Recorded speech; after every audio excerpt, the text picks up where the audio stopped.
Bienvenidos y bienvenidas a una tertulia literaria más aquí en Letras a Contraluz. Mi nombre es Ana Berta y el día de hoy voy a tener el enorme privilegio de contar con la presencia virtual de un invitado de lujo. Él es el maestro Marcelo Mota, quien en un momento más se unirá al en vivo con nosotros,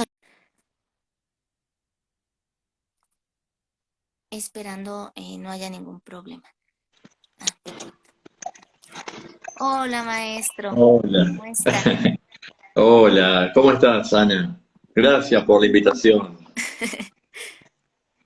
Muy contenta de que hoy nos acompañe desde Argentina, acá en Letras a Contraluz. Y bueno, pues no voy a perder más el tiempo.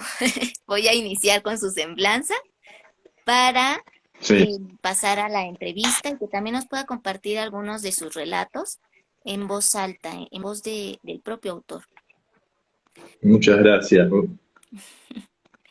Marcelo Norberto Mota, nacido en Ujú. Quilmes en el año 1964, profesor de castellano, literatura y latín, egresado del IES Alicia Moró de Justo. Es autor de 7 libros: 13 cuentos oscuros, 2008; otros 13 cuentos oscuros, 2011; Liposo, una épica del futuro, 2009; Vértigos, poemario, 2010; El árbol de los gatos, novela negra, 2018; 26 cuentos oscuros, publicado en España por Editorial SG en 2020; y Una de cal, una de arena y otros cuentos, 2022. Fue Sí, publicado en varias antologías de autores nacionales e internacionales y obtuvo además varios premios de literatura, entre los que figuran: primer premio en el género cuento por Aquellos caballos blancos en el Círculo Médico de Quilmes, 1996. Segundo premio por el poema Eclope, ilustrado por Maribel Carbia. Certamen del periódico El Escorial, Quilmes, 1997. Primer premio por el poema ilustrado Mental 1, ilustrado por Maribel Carbia Carajillo Bar, Quilmes, 1997. Mención de honor, Candil de Quilmes, 1997, en la categoría Creatividad, otorgado por la Comisión Coordinadora de Actividades Culturales del Partido de Quilmes. Primer premio en la categoría Adultos por Vértigos, segundo certamen nacional de poesía del programa Buenos Días con Buenas Ondas, Quilmes, 1997. Y actualmente tiene 3 novelas inéditas y 3 libros de cuentos esperando sí. por editoriales. Así que estén al pendiente porque vale que escuchen a este gran autor. Y también ya vimos pues toda su semblanza. Entonces estamos ante un maestro no solo del terror, sino de el género de la literatura, de la novela, del cuento, entonces también por allí de la poesía. Entonces muy completa su obra, maestro. Muchas gracias por haber aceptado participar en Letras a Contraluz. Y la primera Bueno, no, pregunta. sí, muchas gracias a vos, a ustedes, saludos al pueblo mexicano. Y bueno, lo de maestro me queda un poco grande, yo diría escritor, ¿no? Pero bueno, te agradezco las palabras, Ana. Bueno, Muy amable. la primera pregunta que tendría para usted, maestro Marcelo: ¿por qué le interesó la literatura? ¿Qué fue esa primera motivación Eh, que lo llevó hasta en ese? realidad, siempre me gustó la literatura porque siempre leí, desde niño, desde muy pequeño. Leía de todo. Tenía un amigo que tenía un kiosco, no sé si allá se dice kiosco de revistas, y yo me leía, iba y me sentaba en un banco, en un banquito, y leía de todo.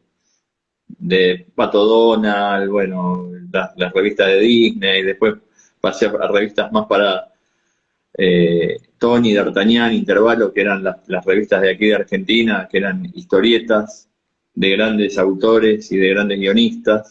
Bueno, y después empecé a leer libros. O sea que siempre me gustó leer y esa pasión por la literatura me vino desde, tal vez desde pequeño. siempre nos vemos marcados por algún libro o algún autor desde temprana edad. ¿Cuál fue aquel que a usted le cambió la visión de las cosas y dijo, yo me quiero dedicar no solo a leer historias, sino a escribir aquellas que me vayan surgiendo y que yo tengo en mi interior? Bueno, hay varios. Yo empecé a leer, creo que el primer libro serio que leí, por así decirlo, serio, es El Principito, de Antoine de Saint-Exupéry, que me encantó, me gustó muchísimo.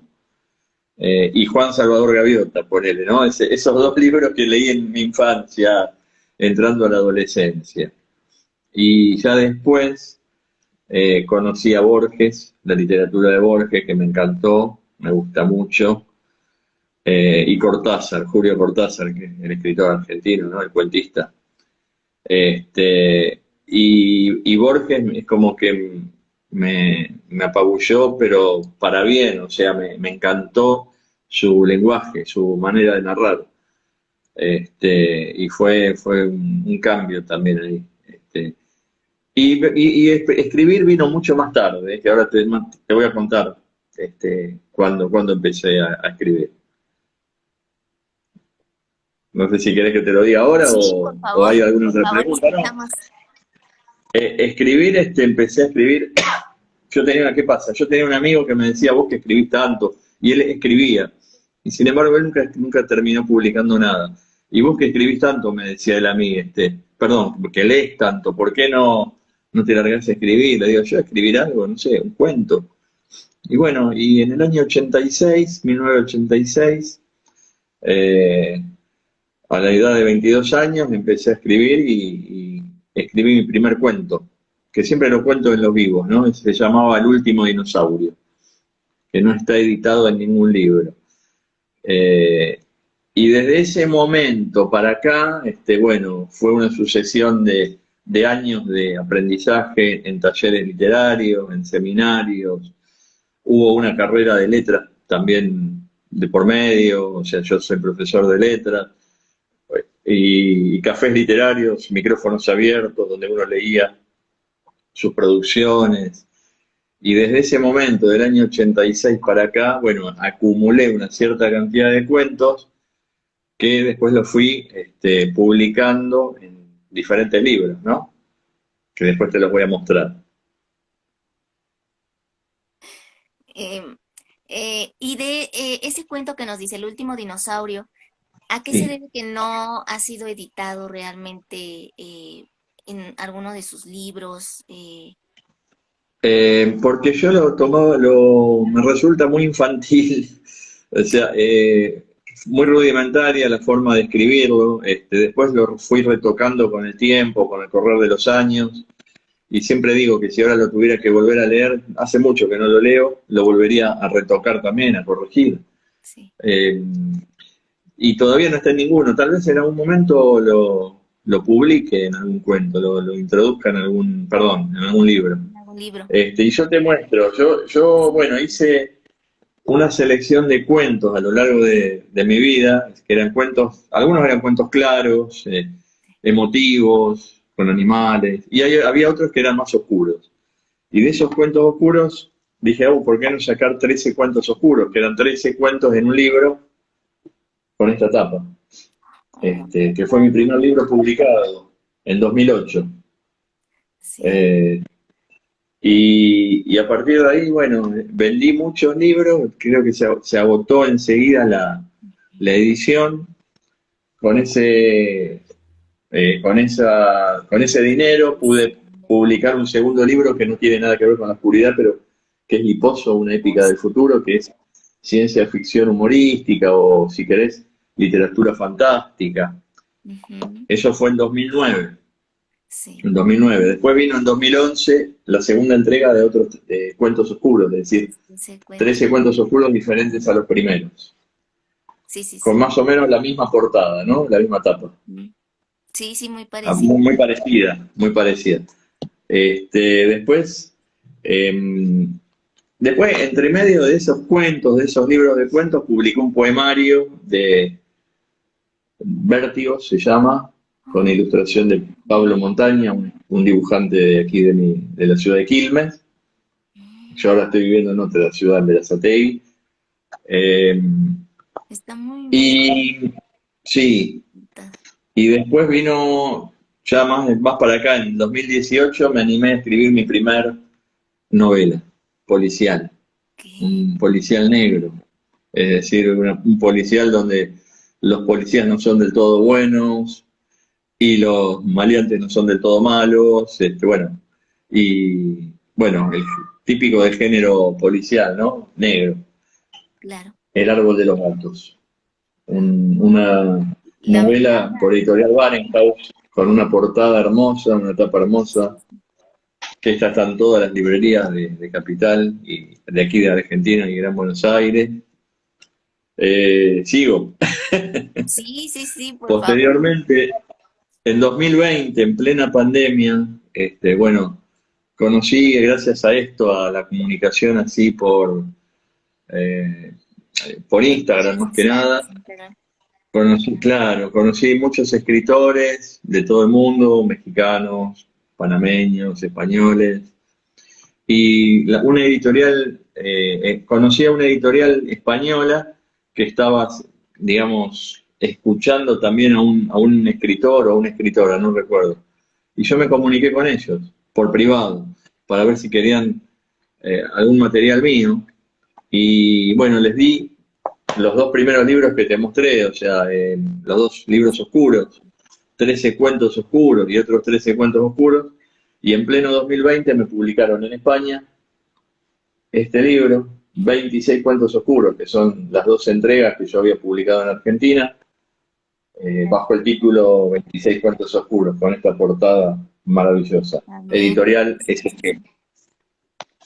editoriales. Eh, y después, bueno, en 2022, una de cal, una de arena, un libro de cuentos para toda la familia, donde acá si ves hay una mano, un cajón y una mano saliendo del Oh, ataúd el ataúd con un globo, donde de globo. juego con la muerte de manera humorística, absurda, y hay cuentos también emotivos de animales, cuentos para toda la familia.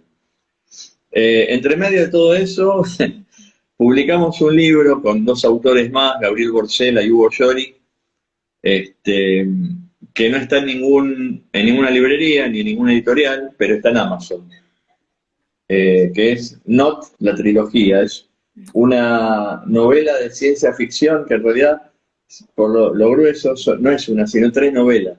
Hay tres novelas aquí adentro, con Oh, tres qué bien.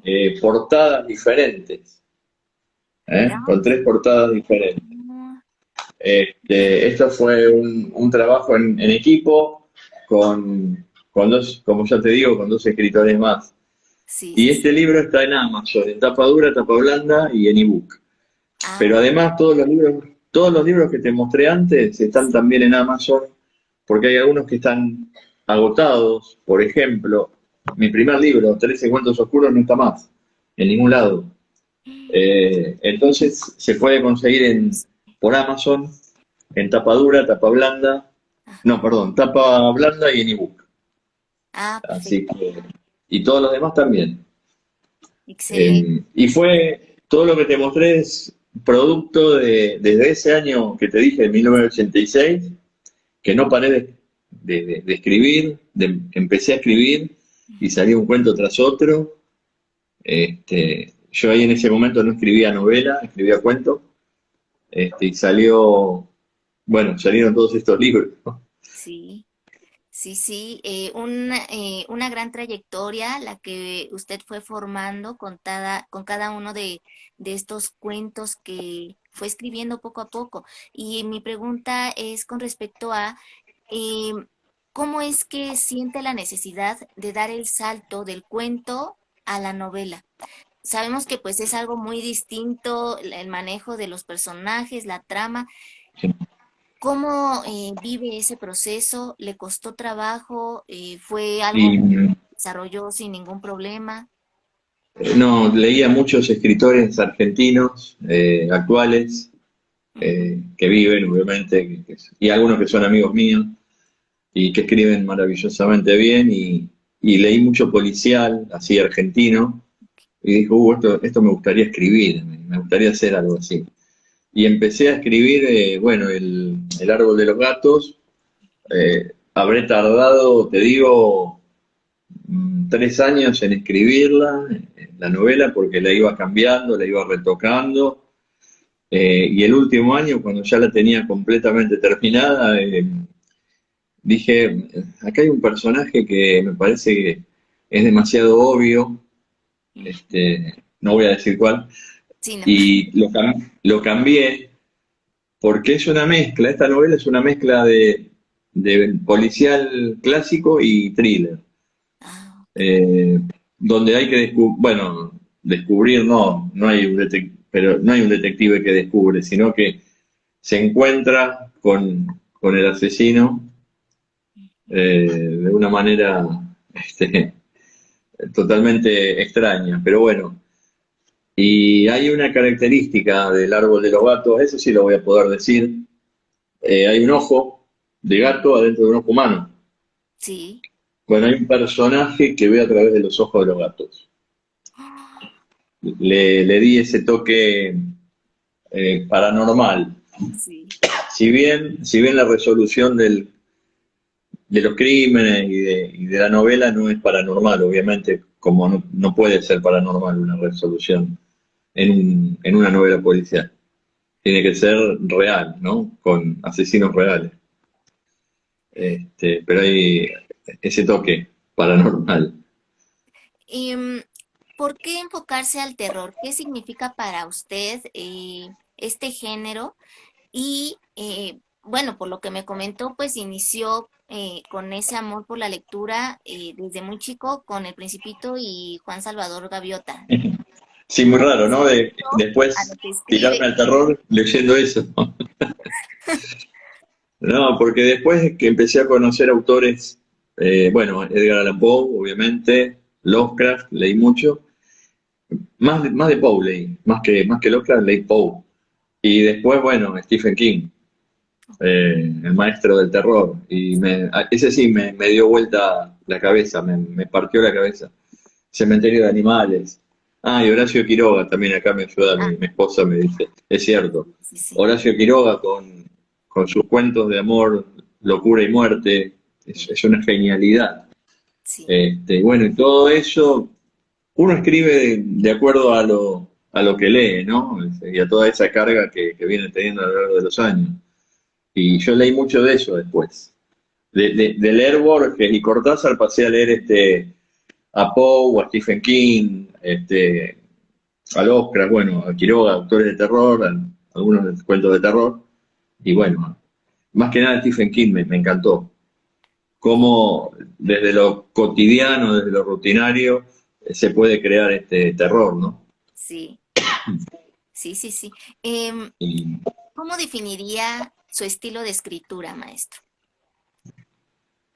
eh, ¿Cómo lo definiría? No sé, yo me siento a escribir, es caótica me parece, porque me siento a escribir sin tener una idea a dónde voy a ir. Me está pasando ahora con una novela que estoy escribiendo de terror, eh, que no, todavía tengo escenas sueltas y personajes, pero no tengo la capacidad todavía de unir todas esas escenas para saber exactamente a dónde voy, ¿no? A qué final voy. Lo veo muy lejos todavía, ese final y esa novela. Una novela se va empezando a escribir por escenas, pero yo soy caótico, por ahí te escribo una escena que por ahí puede llegar a estar en la mitad del libro o, O o al casi en el final y después me voy para adelante. ok, ok. En el caso de la poesía, ¿qué significó para usted este género y por qué Mm. ir enfocándose em, hacia los versos? Tengo muy poca poesía escrita, ya te digo, es muy finito este libro, Sí, es muy... Vértigos, Sí. pero también tengo, que no lo publiqué todavía, poemas oscuros, desde hace mucho tiempo. Algunos son de la década del 90. Eh, y me parece muy difícil escribir poesía. Me parece que es tremendamente difícil y que hay gente que lo hace muy bien. Sí, Este, a mí no me gusta, por ejemplo, la poesía rimada, pero forzada. Me gusta la poesía que fluye, sí. donde la rima fluye, por ejemplo, García Lorca Los grandes o López autores. Vega, los grandes autores. El verso Y libre. me gusta el verso libre, sí, sí, me gusta el verso libre. Ah, ok. Pero, y me gustan algunos sonetos, viste, maravillosos, pero es difícil, ¿eh? Hay que sentarse, hay que estudiar mucho para escribir poesía, ¿no? Y Sí. para que rimen las palabras. Y me gusta el verso libre, sí. Casi todas mis poesías son en verso libre. ¿Nos puede leer uno de sus Ah, poemas, maestro? ¿les parece? Bueno, a ver, Tal vez puedo leer poema casero. exacto, nunca leí, mira, un poema. Puedo leer el que lleva título, el libro, ¿verdad? De Vértigos, que está aquí. Y Claro. dice así: ¿por qué la poesía convoca pájaros y vuelos? ¿Por qué respira vaos de amor, de penas y de muertes?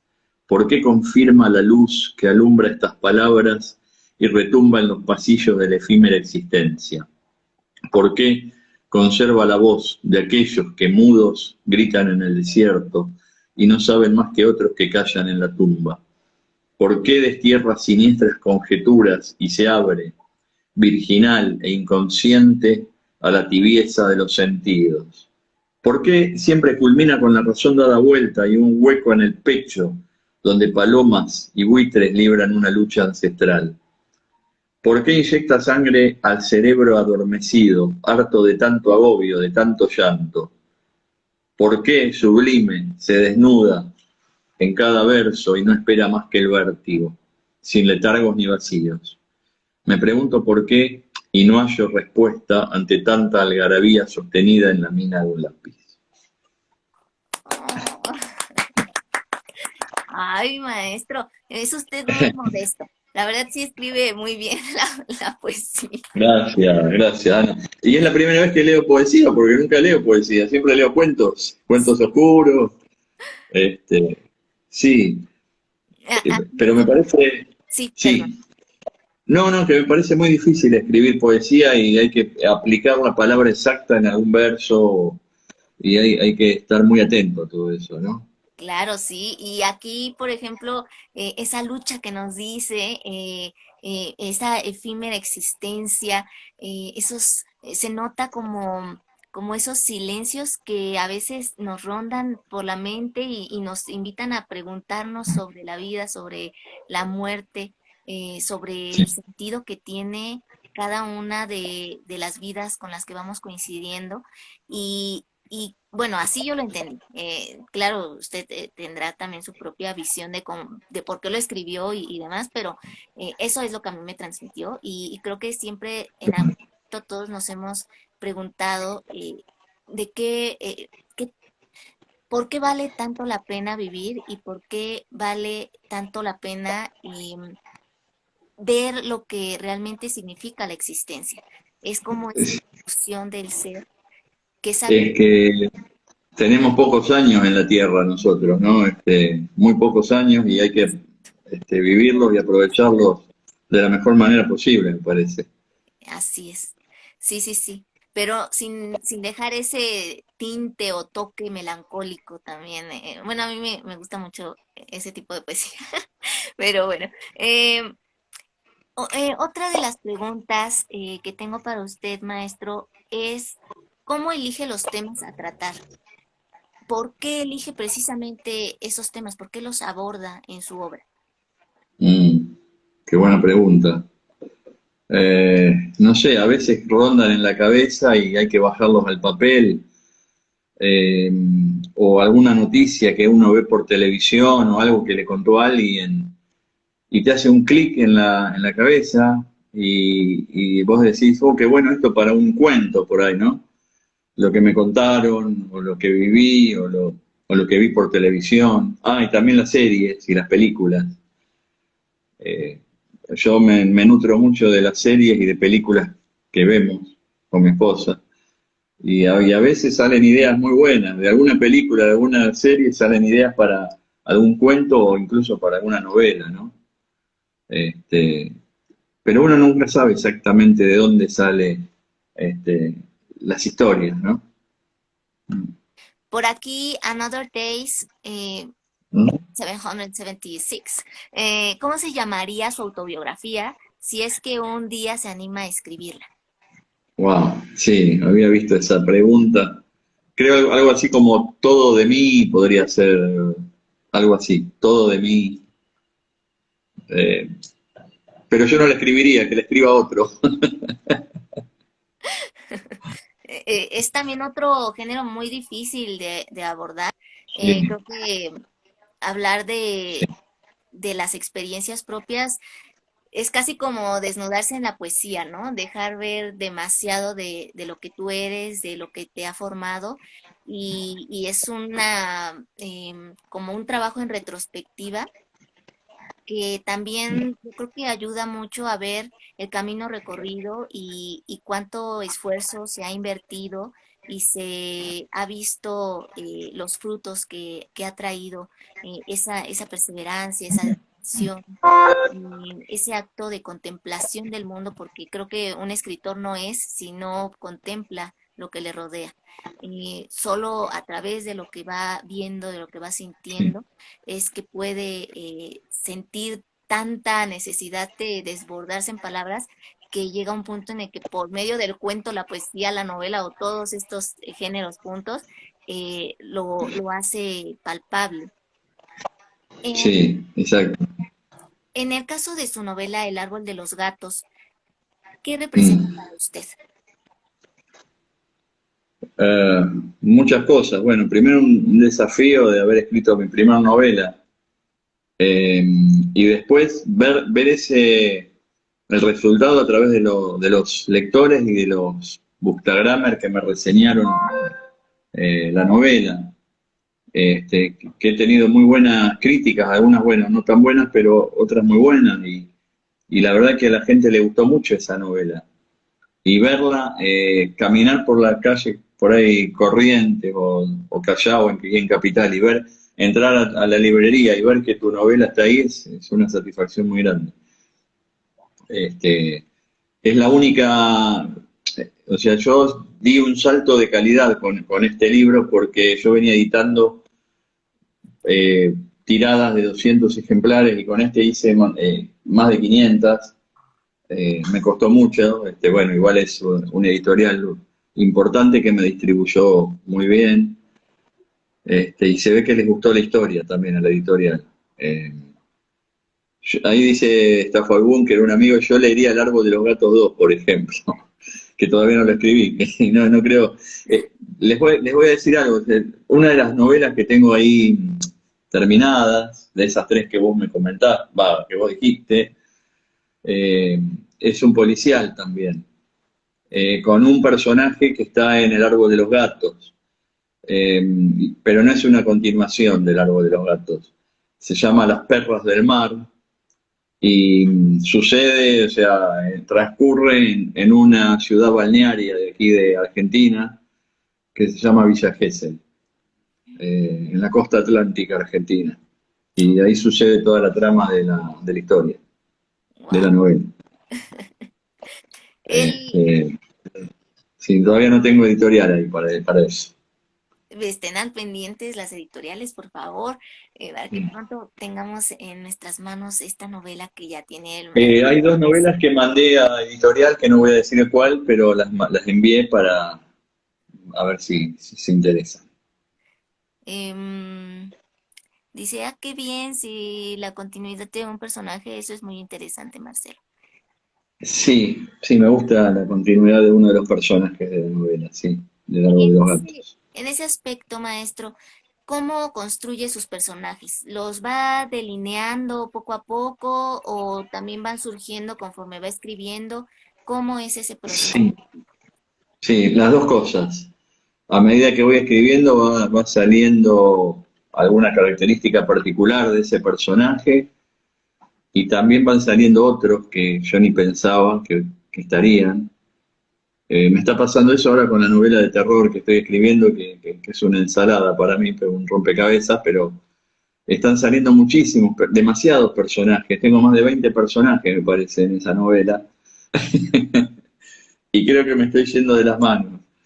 Y pasan muchas cosas. Si querés te puedo contar más o menos de qué se trata. Igual no está escrita, tengo 40 páginas por ahí. Se va a llamar la fase, bueno, ya esto lo tengo registrado, y en un sector de la ciudad, a 3 cuadras a la redonda, se corta la luz de noche y pasan cosas. Ahí a todos esos personajes que quedaron en la zona de oscuridad. Pero una de las características principales de la novela es que en esa zona de oscuridad no amanece nunca. Así que, y van a pasar muchas cosas terroríficas. Está Pero súper tengo demasiado, genial. así que tengo muchos personajes y no sé cómo van a jugar entre ellos, ¿viste? Y me estoy complicando un poco. Ya se irá todo acomodando, maestro. Usted tenga Yo paciencia. creo que sí. Pero la trama está muy buena, ya queremos leerlo.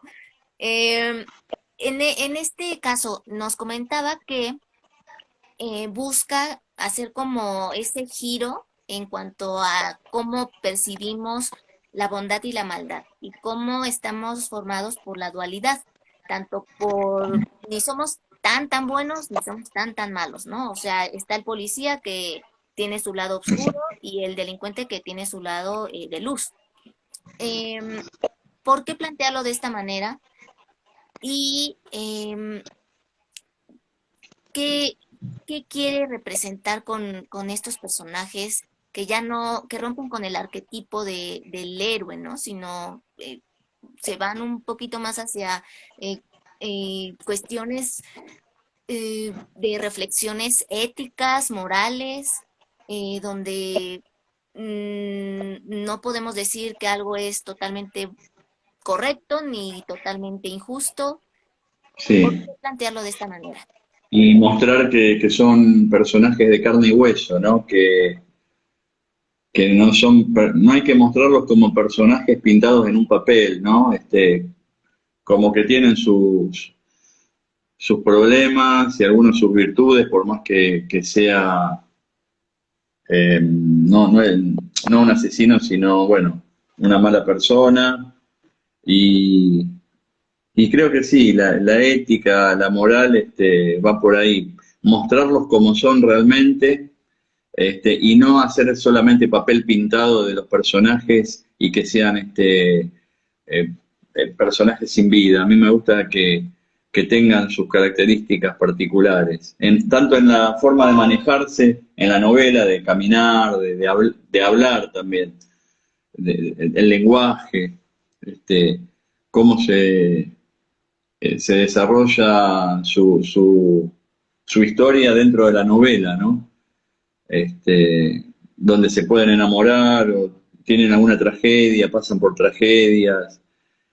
También está el abuso infantil en esta novela. Bueno, hay muchas cosas este, que, que los personajes que viven para mí los personajes, tienen que vivir los personajes en una novela, tienen que ser creíbles, la verosimilitud sobre todo, ¿no? Y, eso es importantísimo en un personaje. Que uno los lea y diga, no, esto no es un papel, un personaje pintado en el papel, sino que tiene, que te dé ganas de seguir leyendo, ¿no? La vida, la historia de ese personaje, me parece. Como No sé. escritor, Mm. eh, considera que el artista en cualquier manifestación artística debe estar comprometido con los problemas sociales que Mm. vive a su alrededor o que ve que suceden en el mundo, o simplemente enfocarse a, pues yo quiero escribir de esto y no me importa si afuera está sucediendo una guerra o lo que sea, No, mi forma de escribir para es... mí depende del contexto de la historia. Si la historia necesita contar algo social, o que algún personaje refiere algo de la realidad, bueno, sí, bien, lo hago. Y si no, me aboco a la tarea de, no sé si va a sonar bien, de entretener con las novelas, de que al lector le guste lo que hago, más allá de si se toca un tema social o no, ¿no? Por ejemplo, acá sí se tocan temas, algunos temas sociales fuertes, como el abuso, el acoso y y el lenguaje vulgar, ese tipo de cosas. Por ejemplo, en Liposo, Ujú. como esto ocurre en el futuro y es una Sí. épica del futuro muy divertida, solamente me dediqué a crear personajes inexistentes, pero real, o sea, creíbles, verosímiles, que juegan entre sí, pero que no tienen nada de social. Ok. Depende, por eso digo, depende del contexto de Del- la novela o del cuento, ¿no? Ujú. De la historia. ¿Qué piensa de plasmar en la novela o en los cuentos el lenguaje coloquial o si debe de ser cuidado y Mm, no tomar en cuenta si tal personaje debería de hablar de esta manera, sino darle más importancia a mm, la historia que claro. al habla? A mí me gusta mucho el lenguaje coloquial. En este caso, el habla rioplatense de los argentinos, ¿no? El habla local de aquí. Y me gusta tanto el detective como el ayudante y algunos personajes hablen así, Ok. eh, incluso con malas palabras y todo, ¿no? Sí, sí. Me gusta eso, me gusta eso. No el lenguaje rebuscado, por ejemplo, yo no los hago hablar de tú, porque aquí no se habla de tú en Argentina. Pero Mm, si yo tuviera que pintar a un personaje mexicano o colombiano, ese personaje sí hablaría de tú, porque sí, es el habla propia en este caso de ustedes, ¿no? sí, Pero sí. aquí no se habla de tú, sino de vos, el voceo, el lenguaje rioplatense. Entonces a mí me gusta que hablen así los personajes. Porque hay muchas novelas que leí de aquí, de autores argentinos, o de cuentos de autores argentinos, que hacen hablar a los personajes de tú. Tú eres tal cosa. Pero, caramba, este personaje no es ni mexicano ni colombiano, es argentino. Entonces, tiene que hablar como hablamos nosotros aquí, o sea, de Sí, vos. que haya Vos tal congruencia. cosa. Claro, ahora si yo tuviera que poner a un personaje en un cuento, a un personaje, como te dije, un personaje mexicano o español o colombiano, ahí sí lo haría hablar de tú, o sea, el neutro, ¿no? O sea, como el habla particular de ustedes, ¿no? De América Latina De y América, América. de América Latina, exacto. Em, en ese caso, maestro, ¿usted hace una investigación documental previa para cada una de sus historias o deja que la imaginación fluya y a partir de eso después ya hace la investigación? ¿O cómo es esa ¿En qué, en proceso el caso de qué? ¿De cuento o de novela? de cuento y de novela? Porque algunos cuentistas me han dicho, no, yo hasta para cuento de fantasía investigo.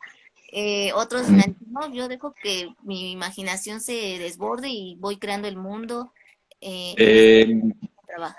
Por ejemplo, la novela El árbol de los gatos, si la escribí fue porque leí mucho antes de autores, como te dije, autores argentinos, nacionales, eh, y también a esta escritora Leopardo al Sol, Laura Restrepo, una novela impresionante, colombiana, y esa me partió la cabeza también, una policial.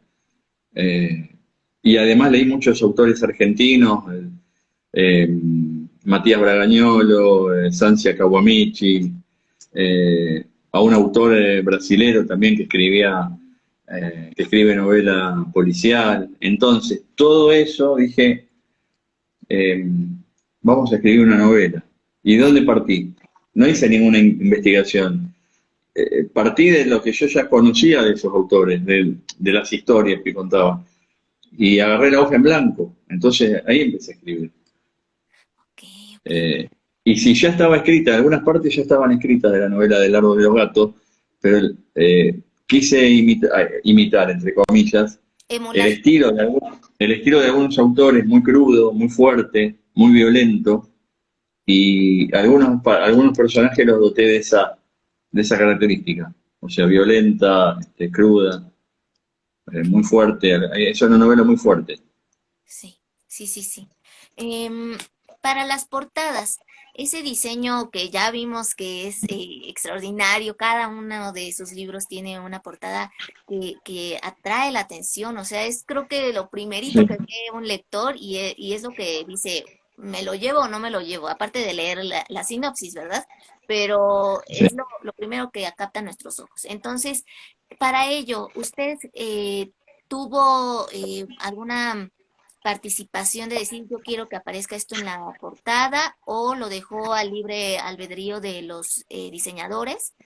En Eh, tal caso, ¿ya habían leído ellos su obra o cómo fue que decidieron poner esos elementos? Por ejemplo, el del ataúd y la mano saliendo con el globito rojo, aparte el globo rojo.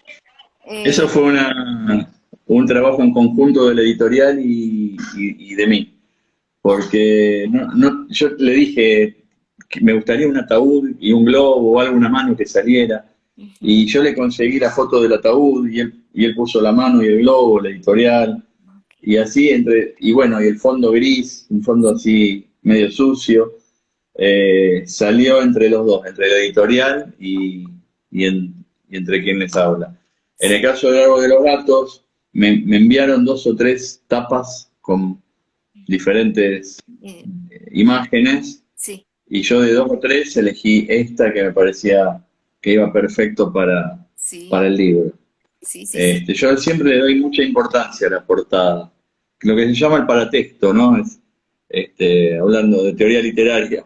Está el texto, que es el contenido del libro, y después está el paratexto, ¿no? Que son las hojas, el papel, la portada. Y yo le doy mucha importancia a eso, a la portada, a la tapa. Porque sí, es como vos decís, o sea, vende por los ojos. Primero, el primer impacto es visual. Claro. Ay, me dice que esta que de Globo Rojo es muy Stephen King. Sí, es verdad, es verdad. Allí se ve la referencia de sus autores predilectos. Claro, de alguna manera sí, exacto. Le pregunta Stahl Faust Bunker, ¿qué estás leyendo actualmente, Marcelo, o solo estás en modo escritura? No, estoy leyendo bastante. Estoy leyendo Bukowski, Música de Cañerías, que es un libro genial. Bukowski me parece un escritor genial. Que también hay un poco de Bukowski en el Árbol de los Gatos, ahora que lo pienso. Eh, ¿Qué más estoy leyendo? Eh, Estoy leyendo a Macedonio Fernández, un autor argentino del siglo pasado, en el Museo de la Novela de la Eterna. Muy lentamente lo estoy leyendo. Y algunos libros más, así que estuve en la Feria del Libro, estuvimos con mi esposo en la Feria del Libro de aquí, de la ciudad, y libros de autores locales. Todo eso estoy leyendo. Sí. Cuando usted se pone a leer varios libros a la vez, em, pues yo sé que todos los que estudiamos letras y demás, pues tenemos que hacerlo, ¿no? Porque la misma carrera te lo exige. Pero llega Sí. un punto en el que luego dices, ay, bueno, puede pasar, no digo que a todos les pase, pero como que llegas a poder confundir de lo que trata una u otra, no sé. No sé si a usted le ha pasado, yo creo que no, pero puede pasar, ¿no? Entonces, usted hace notas, subraya los libros, Mm. es algo prohibido tocar los libros en No, la mañana. para mí es prohibido subrayar, no me gusta subrayar. Ok, ok. No, cosa que mi esposa que está aquí lo hace, pero yo no, a mí no me gusta tocar los libros. No subrayar nada. ¿Pero hacen No, no. notas? No, ¿Tampoco? ¿A toda la memoria? tampoco. Sí, sí. Oh, qué genial. Eh, no, no hago notas, no. Me gusta la historia. Después me las olvido con facilidad. Sí, por eso lo pregunto. Me Porque olvido las historias. De tantas que leo me olvido. Es como sí, las series que vemos por Netflix. sí. Vemos tantas que ya me olvido, ya para mí no me acuerdo de qué se trata una, de qué se trata otra, pero en el momento lo disfruto, lo Eh, disfruto el libro. ¿Usted cree que un libro, bueno, un lector más bien, debe de darse la oportunidad de releer un libro, alguno que le haya gustado, o ya los que leíste, adiós, bye, y a seguirle con más porque la vida es corta? Sí, no, me gusta leer algún libro, releer algún libro de vez en cuando. O a Poe, o a Borges, o a Stephen King, me gusta, sí, sí. Cementerio de Animales, por ejemplo, lo habré leído dos o tres veces, más de dos, sí, tres veces. Me gusta volver a los autores clásicos ¿Qué que encuentra? te dejan huella, Sí, claro.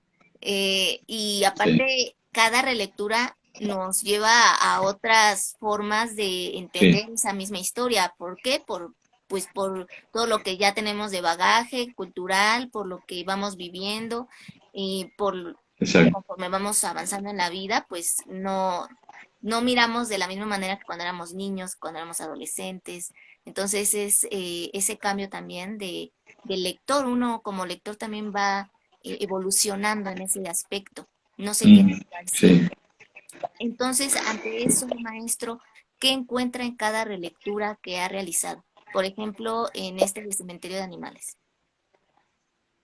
Eh, lo que encuentro, la primera vez que lo leí, por ejemplo, me me asustó mucho, porque lo había leído casi de adolescente, y me pareció una historia fantástica.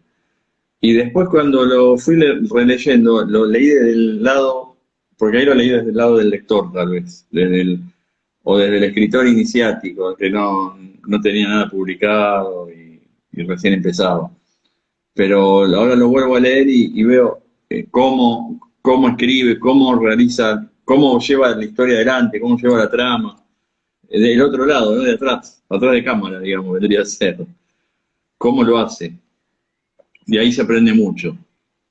Este, y está bueno después el libro de Stephen King, Mientras escribo, que, que ahí es donde él demuestra cómo escribe y cuál es su proceso de escritura. Es maravilloso. Pero también leyendo la novela de King, ahora está bueno porque ves cómo va construyendo la historia, ¿no? Eh, ¿Qué elementos destacaría de la prosa de Stephen King, por ejemplo, y de Edgar Allan Poe? ¿Qué es lo que más le gusta de su estilo de escritura de cada uno de eh, los autores? bueno, la creación de los climas, en el caso de Poe, cómo te va llevando eh, a partir de un personaje, el corazón del actor, por ejemplo, la ambigüedad, si pasa realmente o no, Sí, ese clima que va llevando hasta que hasta que están los policías con el personaje, ¿no? En el final. del interrogatorio. Y el interrogatorio, claro. Y explota el tipo y dice eso, ¿no? Después. Y Stephen King lo mismo, cómo va creando desde la nada, desde lo cotidiano, Ujú, un terror, ¿no? Que va en aumento. claro. Es maravilloso. Y cómo va tirando pistas. Perdón que hay un reflejo ahí, ¿no? ¿Molesta? Eh, bueno, a mí no sé a los demás. Cómo va tirando pistas a lo largo de la historia, que después de esas pistas que están adelante, juegan eh, más adelante y más en el final, ¿no? O sea, cómo va jugando todo. No hay error posible en Stephen King. Todo está justificado. claro. Es increíble. Sí, es de esos autores que no te ponen porque sí cierto elemento, no, o sea, todo tiene su No, razón de ser y al sí, final es lo que se exacto. hace notar. Em, ¿Qué es lo principal que busca transmitir usted, maestro, a través de su obra, no solo desde la narrativa, sino desde la poesía? No, que le guste el lector, nada más. Ok. Que se sienta bien con la historia y que la crea, que sea verosímil. Eso era lo que iba a decir antes con la pregunta anterior, que Stephen King, por ejemplo, todo es verosímil porque él va tirando pistas y después va construyendo todo un mundo que llega hasta el final de la novela. Y yo tomo eso de Stephen King y de otros autores. Entonces, por ejemplo, para escribir la novela El árbol de los gatos, tuve que ir muchas veces para atrás para ver si había algo descolgado. Y se ve que no, porque después a los lectores les gustó mucho. Y ni esperaban, me dicen todos, ni esperaban que fuera esa persona el que mataba. Que no voy a decir quién es, obviamente. No, spoilers, Pero, no. pero es una novela que me costó mucho porque tuve que ir para atrás Sí, sí, para sí. corregir cosas y después ir para adelante y volver para atrás. Y es como yo digo siempre que una novela es como un rompecabezas, Ujú. como un puzzle que cuesta hasta que encastran las piezas, ¿no? Por ejemplo, en este momento, con esto de la fase, la novela que estoy escribiendo que te dije, tengo todas las piezas sueltas, Por ahora. no están encastradas, claro, por ahora no están encastradas. Exacto. El terror, maestro, sabemos que en muchas ocasiones no solo nos refleja ese lado oscuro del ser humano, sino también nos está diciendo mucho más de lo que nosotros en muchas ocasiones quisiéramos ver. No solo es el atender a los miedos más profundos Mm. de cada persona, sino entrar como a esa conciencia de lo que, de los problemas que suceden muchas veces en una sociedad cuando se pierde la cordura y se pasa más hacia la locura. ¿Usted cómo ve el terror en ese sentido? ¿Cómo lo entiende? Hay mucho. Todos los personajes de 26 cuentos oscuros están ahí, cruzando el umbral de la normalidad o de la locura, ¿no? O sea, yo siempre pongo en el final de la contratapa Ujú. que eh, el, por ejemplo, espera, en 13 cuentos oscuros, para que veas, olvídese de la vida diaria, introdúzcase lentamente en estos cuentos y piense que la cornisa, bueno, el umbral de la locura está al alcance de la mano, solo resta cruzarlo. Y sí, hay personajes que son, hay ambigüedad en esa oscuridad, porque no se sabe, como en Corazón del Ator, si lo que está viviendo el personaje lo vive realmente o está dentro de su mente. A mí me gusta mucho jugar con eso, con la psicología oscura de los personajes. Pasa por ahí el tema, la oscuridad mental, ¿no? De los personajes. El terror psicológico, como se llega a conocer al maestro Edgar Allan Poe. Em, Sí, ¿Nos puede leer un poco algún cuento o un fragmento de un cuento suyo que hoy tenga el deseo de leernos en voz alta? un fragmento. Eh, Vamos a tener que prender la luz esta. Uy, sí. Eh, Hay un cuento que me gusta mucho, que está en 13 cuentos oscuros, que es un poco largo, pero no voy a leerlo todo. La mariposa roja, que me parece, para mí, en mi opinión, de los 26 cuentos, me parece que es el mejor, pero bueno, eso que lo diga la gente, ¿no? Eh, y empieza así. con un acápite que dice: el silencio de los espacios infinitos me aterra. Pascal. Afuera llovía, en la ciudad y tal vez en alguna otra parte del mundo llovía. Adentro la cafetera chirriaba, su superficie se mostraba quemada de tanto uso. Tal vez por la mente de Xishuan se deslizó la idea de comprar otra, o tal vez no. Eso no importaba ahora. Lo que importaba era Ulises. Había sido enviado al espacio exterior 9 años atrás, cerca de la órbita entre Sirio y Cáncer, el último planeta descubierto. Ulises viajaba dentro de la majestuosa Nova 7. Nova 7 ostentaba ser para la ingeniería espacial la astronave de última generación, propulsada por antimateria. El equipo técnico de INRI la consideraba como la más veloz y aerodinámica nave voladora inventada por el hombre, superior a todo vehículo espacial conocido.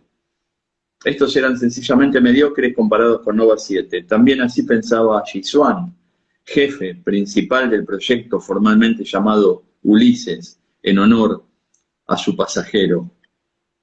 Una gota de café caliente cayó en el teclado de una de las 36 computadoras del laboratorio INRI. Xishuan secó rápidamente el teclado, aunque su mente no olvidaba a Nova 7.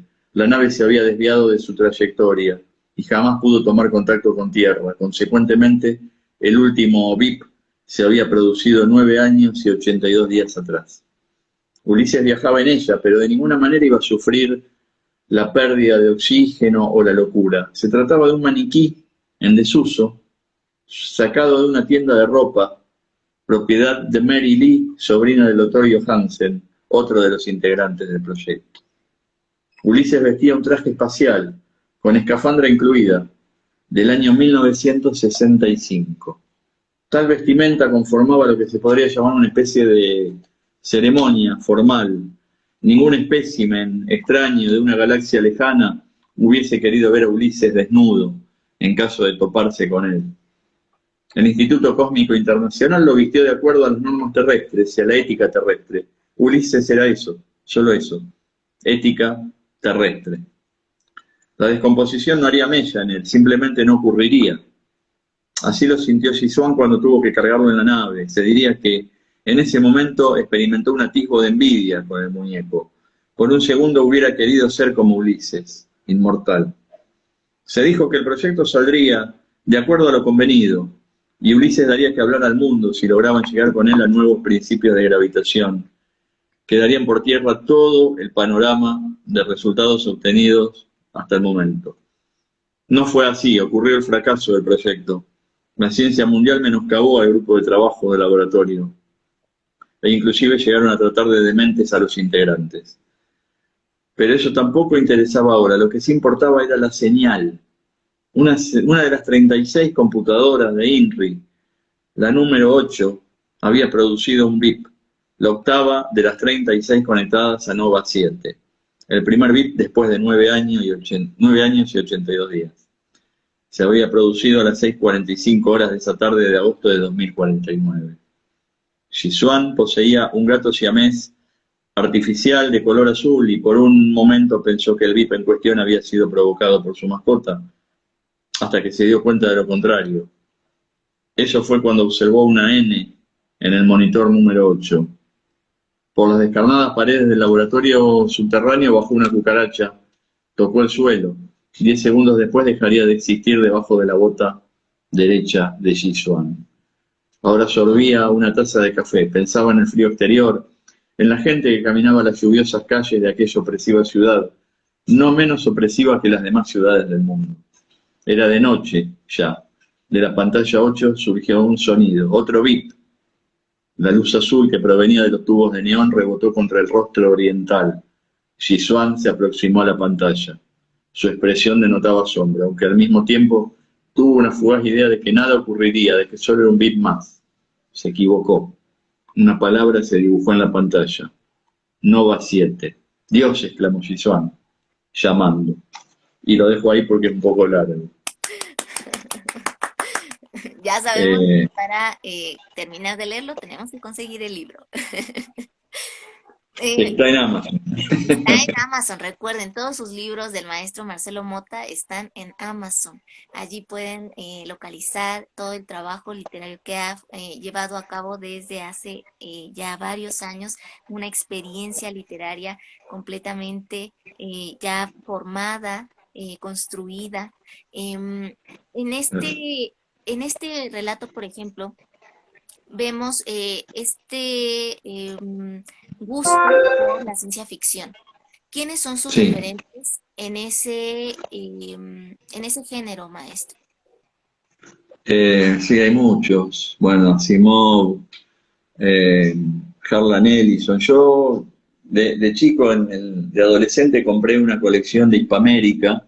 Hispamérica era una editorial, los libros de tapa azul, que sacó 100 ejemplares, si no me equivoco, 100 números.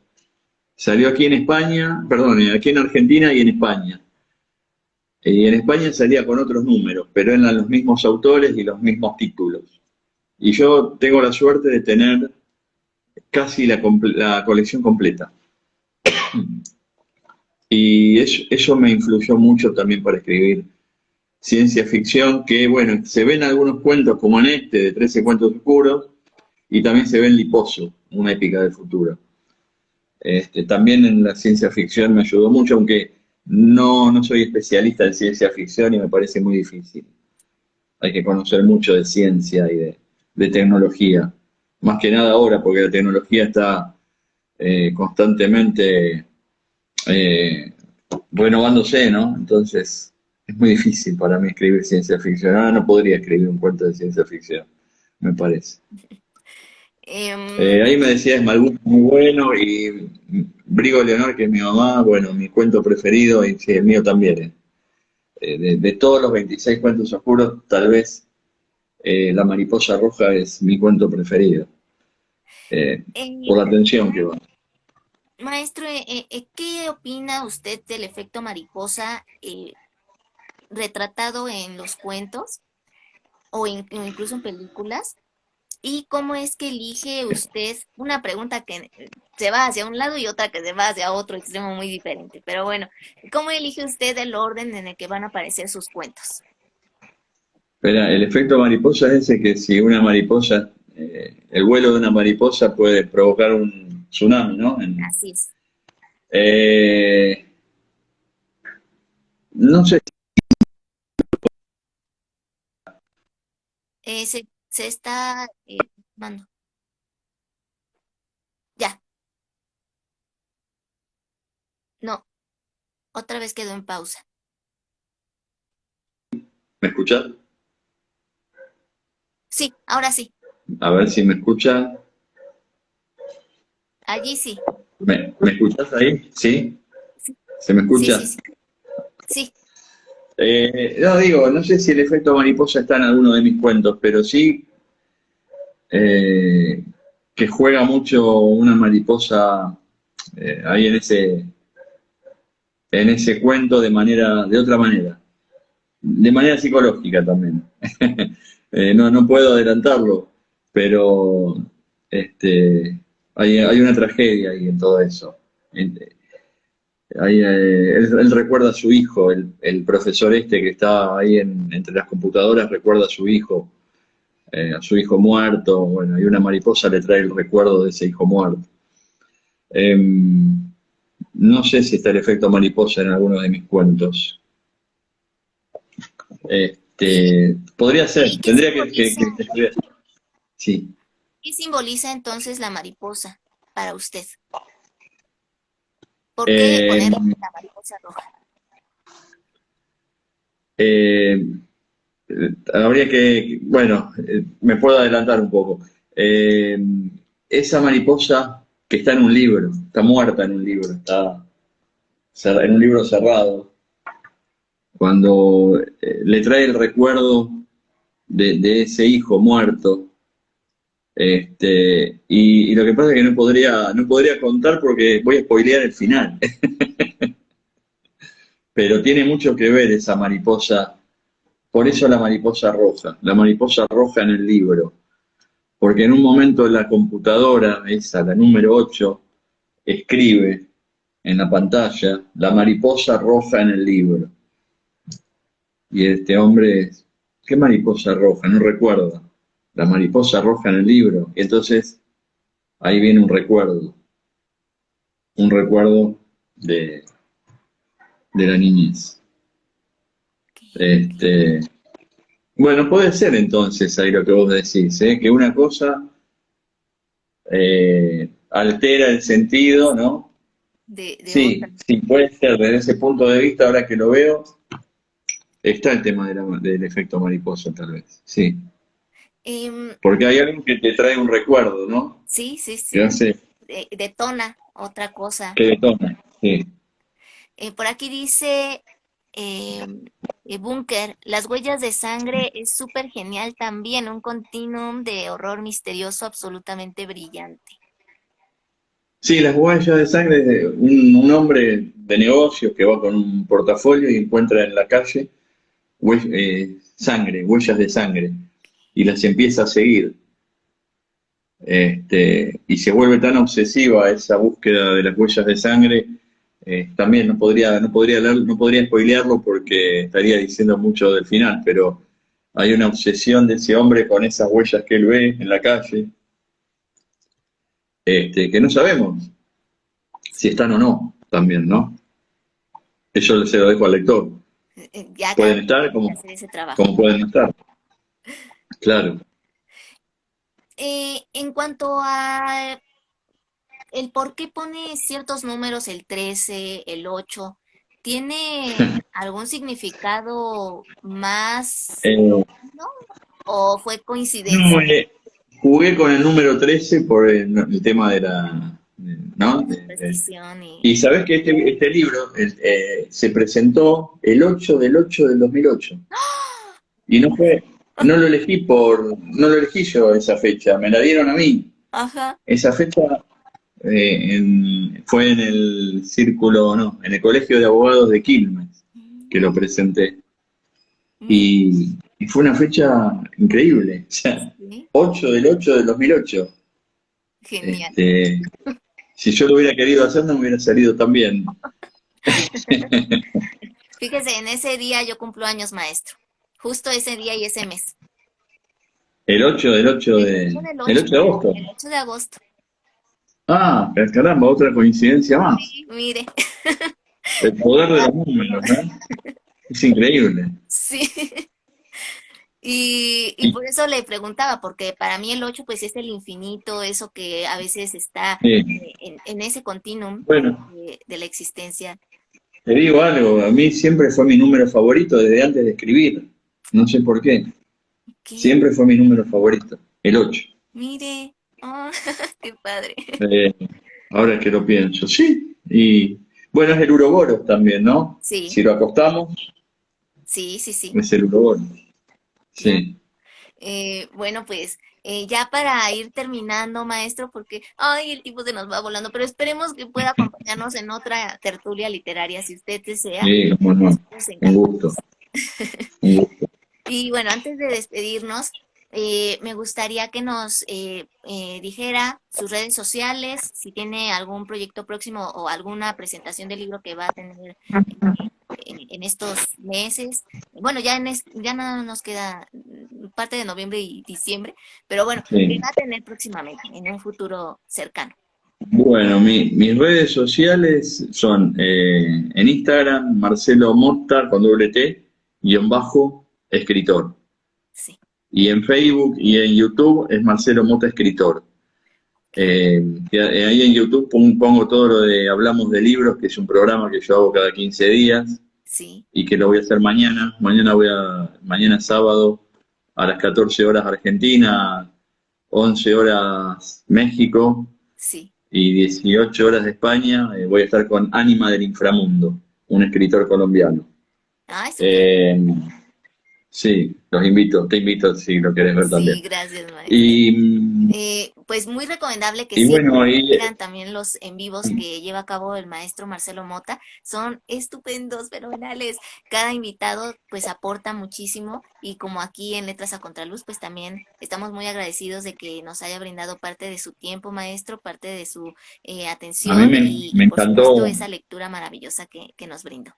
y a mí me encantó tu programa, me No, encanta tu programa. que creo que apagó su micrófono, maestro.